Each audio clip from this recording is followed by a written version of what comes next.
New at 10, a Valley woman hit with more than $300,000 worth of medical bills for procedures that she never went through is feeling a little bit of relief. That's because the fraudster who stole her identity and racked up all of that debt was just sentenced to nearly a decade behind bars.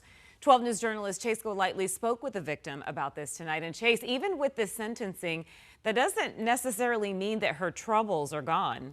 Creepy, that's right. The real Jennifer O'Connor is still dealing with some of that debt and was told it could be years before her name is completely cleared.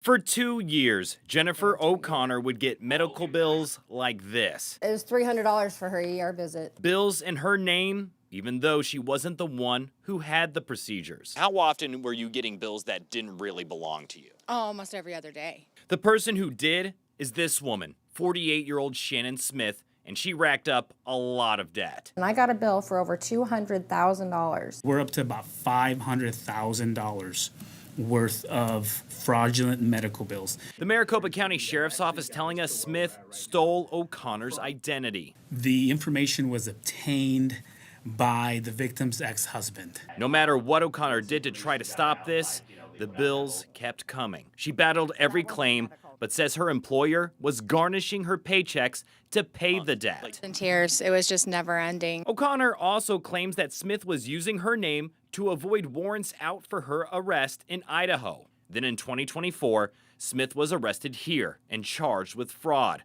All this time later, the court sentenced her to nearly 10 years. I feel so relieved that it's finally come to an end. It's been a long road. O'Connor was in the courtroom when that sentence was read. She just said that she was sorry, and it didn't seem very honest to me. O'Connor says she hasn't received a medical bill in about 6 months, but was told by the judge it could be years before she's in the clear. O'Connor has since enrolled in an identity theft protection plan that Smith will have to pay. I wish I would have had it before.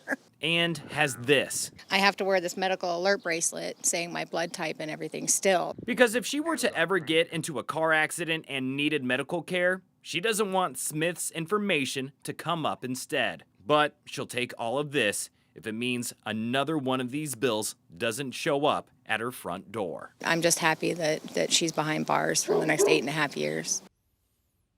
Now, O'Connor tells me with this case now closed, Smith will now have to go through the courts in Idaho for the charges she has there, believing this fraudster will spend a lot more time behind bars. We're live in the studio. Chase Golightly, 12 News. Thanks.